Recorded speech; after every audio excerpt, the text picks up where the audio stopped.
اعوذ باللہ من الشیطان الرجیم بسم اللہ الرحمن الرحیم۔ ویورز السلام علیکم۔ ویورز میں ہوں آپ کا میزبان سید احمد سمیع اور آپ دیکھ رہے ہیں سید احمد سمیع یوٹیوب چینل راولپنڈی اسلام آباد سے۔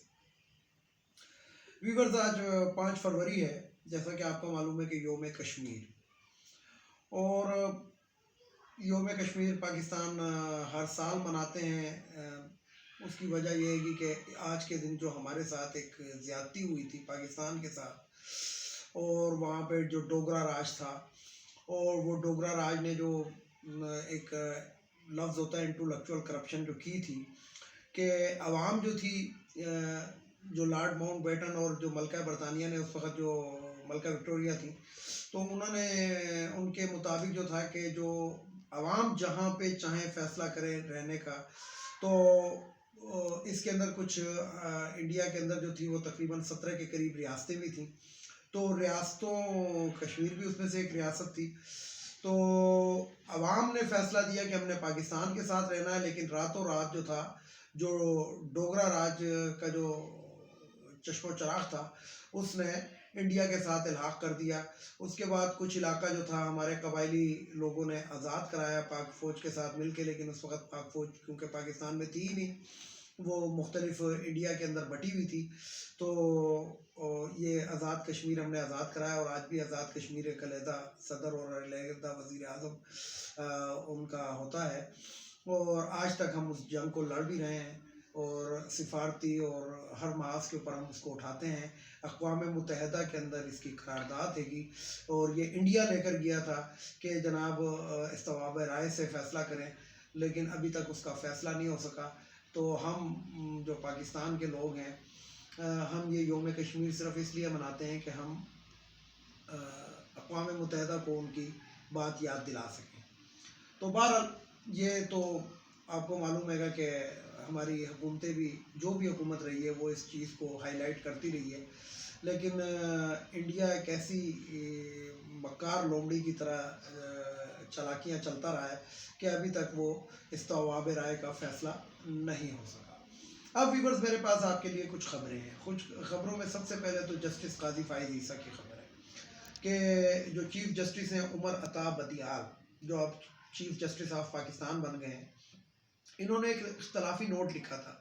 اب مجھے یاد تو نہیں ہے کیونکہ سارا دن ہوتا ہے اور سارے دن کے اندر اتنی خبریں وہ دیکھنی ہوتی ہیں، تو انہوں نے ایک اس میں قرآنی آیات کا ترجمہ بھی لکھا تھا، اور اس کے اندر انہوں نے یہ لفظ لکھا تھا کہ کوئی بھی شخص ہے جو پبلک کا آفس ہولڈر ہے، وہ، اور پبلک آفس ہولڈر سے مراد یہ ہوتا ہے کہ پبلک کے ٹیکسوں کے اوپر، ٹیکسوں سے جو تنخواہ وصول کرتا ہے اس کو پبلک آفس ہولڈر کہتے ہیں، تو وہ جو ہے عوام کے سامنے جواب دہ ہے۔ تو یہ یہاں پہ بھی ایک ایسی کرپشن کی گئی ہے، جو 6 ججز ہیں، ان میں سے 6 ججز کے اندر جو ایک جج تھے، ان کا نام تھا جسٹس منظور ملک۔ تو جسٹس منظور ملک جو تھے وہ ریٹائرڈ ہو چکے تھے۔ ریٹائرمنٹ کے بعد بھابھی صاحبہ نے جا کے ان سے سائن کرائے، کیونکہ میں نے تو ہر ویڈیو میں کہتا رہتا ہوں کہ بھابھیوں کے آنسو تو نہیں دیکھے جاتے، تو بھابھی صاحبہ نے جا کے ان سے سائن کرائے کہ وہ حالانکہ ریٹائرڈ ہو چکے تھے۔ تو یہ سب سے بڑا اب قانونی نقطہ اٹھ گیا۔ اور دوسری بات یہ ہے کہ جسٹس بندیال جو ہیں، جو چیف جسٹس آف پاکستان ہیں، انہوں نے کہا نہیں جی، یہ کسی صورت بھی نہیں ہو سکتا کہ آپ جواب دہ نہ ہو، آپ ہر حالت میں جواب دہ ہیں، اور ہر حالت میں آپ سے جواب لیا جائے گا۔ بہت بڑی ڈیولپمنٹ ہے، اور یہ جو اتنے دن سے جو عدلیہ کے اوپر جو سوالیہ نشان اٹھ رہا تھا، تو یہ کل جو تھا عدالت نے اس کو کافی حد تک جسے کہتے ہیں کہ اپنی طرف سے ایک میسج دے دیا ہے کہ نہیں جی، جسٹس قاضی فائز عیسیٰ اپنے بیوی بچوں کی ناجائز جو کمائی سے جو انہوں نے فلیٹس حاصل کیے ہوئے ہیں یا جائیدادیں حاصل کی ہوئی ہیں، ان کے آپ جواب دہ ہیں۔ اور میں ویورز آپ کو ایک اور خبر بھی دے دوں کہ جسٹس قاضی فائز عیسیٰ نے کہا تھا کہ میری جو بیگم ہے وہ اسپین کی نیشنلٹی ہولڈر ہیں، تو ان کی اسپین میں بھی جائیدادیں 3 نکل آئی ہیں، جو کہ غیر قانونی اور غیر آئینی اور جسے کہتے ہیں کہ کک بیکس کے پیسوں سے بنائی گئی ہیں۔ یہ جب جسٹس قاضی فائز عیسیٰ جو تھا، جب کوئٹہ کا یعنی کہ بلوچستان کے ہائی کورٹ کا چیف جسٹس تھا، یہ اس وقت اس نے یہ چیزیں جو ہیں بنائی ہیں گی. اور یہ جو لندن کے اندر جو فلیٹس ہیں، یہ تو صاف پتہ لگ رہا ہے گا کہ جناب یہ جو اس نے حدیبیہ پیپر مل بند کیا تھا اہل شریف کے ساتھ مل کے، یہ اس کے اندر 55 ارب روپے کا ٹیکہ لگایا ہے اس شخص نے قوم کو، 55 ارب روپے کا. یعنی کہ جو حدیبیہ پیپر مل ہے، اس کے اندر 55 ارب روپے عوام کے ہیں، جس کو اس شخص نے ٹیکہ لگوا کے، اور 55 ارب کے بجائے وہ 3-4 ارب کی اس نے جائیدادیں نواز شریف سے لے لی، اہل شریف سے لے لی، اور قوم کو اس نے ٹیکہ لگا دیا. تو بددیانت قسم کا شخص ہے.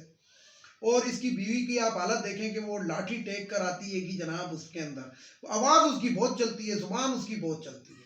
اور جسٹس قاضی فائز عیسیٰ نے یہ اپنے باقاعدہ اضافی نوٹ کے اندر یہ چیز لکھی ہے کہ اس عورت نے عدالت کے اندر آ کے ایک جذباتی ماحول بنا دیتی تھی، تو جس کی وجہ سے ہمیں جو تھی وہ دقت پیش آ رہی تھی، کیونکہ یہ تو رونا پیٹنا مچا دیتی ہیں. یہ تو آنسو، مطلب وہی جو میں اپنی ویڈیو میں کہتا تھا کہ آنسو نہ دیکھیں، تو یہ تو آ کے رونا پیٹنا دہاڑنا اور یہ اور وہ شروع کر دیتی تھی. اور جو جسٹس قاضی فائز عیسیٰ یعنی کہ یہ رونا شروع کر دیتی تھی، اور وہ جو فائز عیسیٰ وہ بھونکنا شروع کر دیتا تھا. تو بہرحال اونٹ پہاڑ کے نیچے آئے گا، اور ضرور آئے گا، یہ میرا بھی ایمان ہے. اور اللہ تعالیٰ نے فرمایا، اللہ تعالیٰ کا ارشاد ہے کہ جو بھی شخص ہے وہ اگر اس نے غلط کام کیا ہے تو پھنسے گا ضرور ایک دفعہ. کہتے ہیں نا کہ جس کے لیے گڑھا کھودو اس کے اندر خود بھی گر جاتے ہو. ہمارا عروج کیا تھا؟ ہمارا عروج یہ تھا کہ خلیفہ وقت سے پوچھا گیا کہ آپ کے کپڑے کیسے بن گئے ہیں، تو انہوں نے ادھر جسٹیفیکیشن دی کہ میں نے ایک چادر جو تھی، جو میرے بیٹے کو بھی ملی تھی، وہ میں نے اس سے لے کے تو اس کی اپنی قمیض سلوائی ہے، کیونکہ ایک چادر میں قمیض نہیں سل سکتی تھی. اور ہمارا زوال کیا ہے؟ ہمارا زوال یہ ہے کہ جسٹس قاضی فائز عیسیٰ کی طرح کے ججز کو ریلیف دے دیا جاتا ہے. کیوں ریلیف دے دیا جاتا ہے؟ کہ بیگم نے جناب جو جج ریٹائرڈ ہو چکا ہے اس سے جا کے بھی سائن کرا لیے کہ ہاں جی آپ تو فیصلے میں تھے تو آپ یوں کرتے تو یہ کرتے. تو بہرحال جو اقلیتی فیصلہ جو کہتے تھے وہ اب اقلیتی فیصلہ نہیں رہا، وہ اب اکثریتی فیصلہ بن جائے گا. اور یہ دیکھیں گے آپ کے جسے کہتے ہیں کہ جسٹس قاضی فائز عیسیٰ ویسے تو خیر یہ چیف جسٹس بننے کے تو اب قابل بھی نہیں ہے. کس لیے نہیں قابل؟ کہ میں نے یہ تو اگر بلوچستان کا اگر چیف جسٹس رہا ہے تو یہ بھی غلط رہا ہے.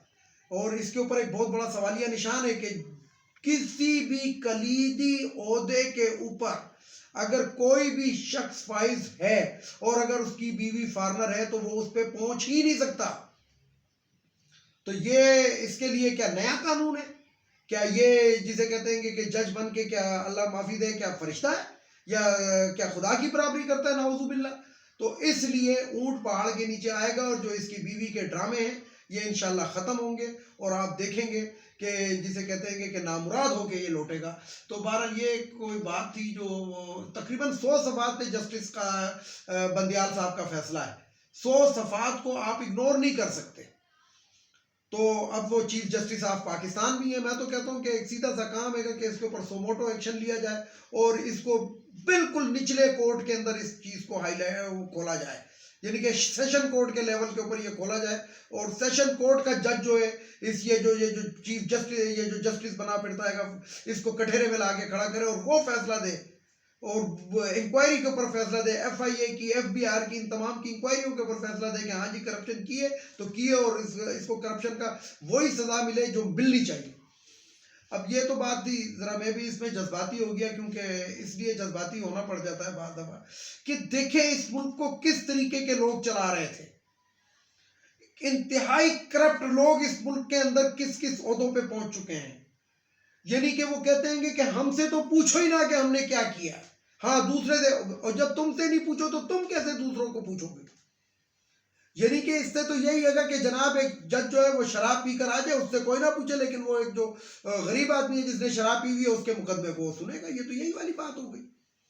تو بہرحال دیر ہے اندھیر نہیں ہے.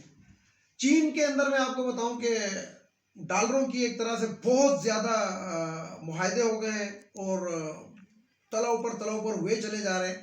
تو سوشل میڈیا کے اوپر ایک طوفان بدتمیزی مچا ہوا تھا کہ جناب جو عمران خان جو تھے اور ان کی کابینہ کے جو لوگ تھے جب وہ اس میں اسٹیڈیم میں بیٹھے ہوئے تھے کہ جی یہ تو کسی بس اسٹاپ کی تصویریں اور تصویریں بولتی ہیں اور اس قسم کے جملے لکھے گئے. بات یہ ہے کہ ہم وہ ملک ہیں کہ جو ہر جگہ سے ہم قرضہ لیتے رہے ہیں، اور جہاں سے قرضہ آپ لیتے رہیں، جن لوگوں سے آپ قرضہ لیتے رہیں، وہاں پہ آپ کو شایع نشان اس طرح کے پروٹوکول نہیں ملتے. ہاں جب وہ لوگ پاکستان آتے ہیں، اگر ان کا ایک سیکٹری بھی آتا ہے تو ہمارا وزیر اعظم جاتا ہے ان کو ریسیو کرنے کے لیے. تو بہرحال بات یہ ہے کہ اگر اس نیچ کے اوپر ہمارے ملک کو نہ پہنچایا جاتا تو یہی ایوب خان جب چائنا گیا تھا تو اس کا کیا استقبال ہوا تھا، یا آپ لوگوں کو خود پرانی ویڈیوز اٹھا کے دیکھ لیں. یا امریکہ گیا تھا ایوب خان تو ان کا کیا استقبال ہوا تھا، یہ پرانی ویڈیو اٹھا کر دیکھیں. لیکن اس کے بعد ہوا کیا؟ اس کے بعد یہ ہوا کہ ہم نے جو جمہوریت کے مزے لیے بھٹو کے دور سے لے کر آج تک جو ہم نے جمہوریت کے مزے لیے، اس کے اندر ہم دلدل میں پھنستے چلے گئے. تو بہرحال پاکستان کا مستقبل تابناک ہے، کیونکہ اب اس کو ایک قیادت میں اثر آ گئی ہے جو لگ رہا ہے. میں نے کل اپنی ویلاگ کے اندر کہا تھا کہ اب تو میرا دل کرتا ہے کہ میں عمران خان کا بھی نعرہ مارا کروں، لیکن میری کچھ ظاہری بات ہے، میں صحافی ہوں تو صحافی کا یہ کام نہیں ہوتا، لیکن سچ بتانا بہرحال صحافی کا کام ہوتا ہے. اب اگر کوئی لوگ جو ہیں جو بالکل باگڑ بلے بنے ہوئے ہیں اور وہ یہ سمجھتے ہیں کہ نہیں جی ہم غلط بول رہے ہیں، کسی کی بولی بول رہے ہیں، تو یہ ان کی غلط فہمی ہے. بالکل ایسا لگ رہا ہے کہ اسٹیڈیم کے اندر کہ عمران خان جو ہیں وہ واقعی ایک بس اسٹاپ پہ بیٹھے ہوئے ہیں. لیکن مسئلے کی بات یہ ہے کہ شکر ہے کہ اس کے اندر مریم نواز، بلاول بھٹو یا اس قسم کے لوگ ان کے ساتھ نہیں ہیں. کیونکہ پہلے جب اہل شریف جاتے تھے تو پورا طیارہ بک کر کے لے کے جاتے تھے، اور پورے طیارے کے اندر جو ہوتا تھا وہ طیارہ بھی ادھر کھڑے رکھتے تھے. تو بہرحال ہمارا تو غریب وزیر اعظم ہے ہمارے ملک کا، اور وہ جو ہے اپنی اوقات کے اندر اور سب سے کم خرچہ کرتا ہے، تو اس لیے وہ ایک ایئر فورس کے طیارے کے اندر گیا ہے. لیکن اس سے پہلے نواز شریف صاحب تو VIP طیاروں میں جاتے تھے. تو یہ ان لوگوں کے لیے ایک سبق ہے، اور ان لوگوں کے منہ پہ ایک تماچا ہے کہ جو کہتے تھے کہ جناب فٹ پاری پہ بیٹھے ہیں یا یہ بیٹھے ہیں یا وہ بیٹھے ہیں. یہ ان لوگوں کے لیے ایک تماچا ہے کہ جتنے معاہدے کر آ رہا ہے، اتنے معاہدے تو نواز شریف اتنی تو انگلش بھی نہیں پڑھ سکتا.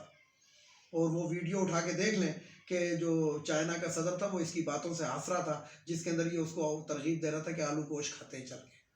ویڈیو کو لائک کریں، شیئر کریں، سبسکرائب کریں، بیل آئیکن کے بٹن کو ضرور دبائیں تاکہ میری نیکسٹ ویڈیو آپ کو مل سکے. اس کے ساتھ ہی اجازت چاہوں گا. اجازت چاہنے سے پہلے میرے روایتی جملے، ایک تو ان افغانیوں کو ہمارے ملک سے چلا جانا چاہیے کہ خواتین کی مخصوص نشستیں قومی اسمبلی، صوبائی اسمبلی، سینٹ سے ختم ہونی چاہیے. قریب ملک ہے اور ہم پہ مزید بوجھ نہیں ڈلنا چاہیے.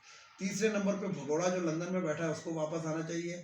ویسے وہ آئے گا کبھی بھی نہیں، تاریخیں دیتا رہے گا، کیونکہ وہ وہاں پہ شادی کر چکا ہے. میں آج بھی اس بات پر قائم ہوں. اور سب سے آخر میں جسٹس قاضی فائز عیسیٰ، جتنی جسٹس قاضی فائز عیسیٰ کی سوشل میڈیا پہ، یوٹیوب کے اوپر اور فیس بک کے اوپر ہو رہی ہے، اتنی تو یقین جانے کسی محلے کے اندر کتے کی ہو جائے تو کتا محلہ چھوڑ کے چلا جائے. لیکن یہ ایسا شخص ہے کہ جس کی داڑھی کے بال، سر کے بال، اس کی بیوی کے بال سفید ہو گئے، لیکن ابھی بھی ان چیزوں سے باز نہیں آ رہے، ان بغیرتیوں سے باز نہیں آ رہے. تم لوگوں نے ناجائز اثاثے بنائے، اس کا حساب دو، اور جسے کہتے ہیں کہ قوم کو حساب دو. یہ نہیں ہوتا، دھاندلی نہیں ہوتا، فلانا بھی کرپٹ ہے، فلانا بھی. تم نے اس کی قبر میں جانا ہے یا اپنی قبر میں جانا ہے؟ اس لیے میں پھر سپریم کورٹ کے آنریبل جج صاحبان کو کہوں گا کہ بیویوں کے آنسو مت دیکھیں، ججوں کی کرپشن دیکھیں. اس کے ساتھ ہی اجازت چاہتا ہوں تمام دیکھنے والے سننے والوں کو. اللہ حافظ. اور آخر میں وہی نعرہ، پاکستان زندہ باد.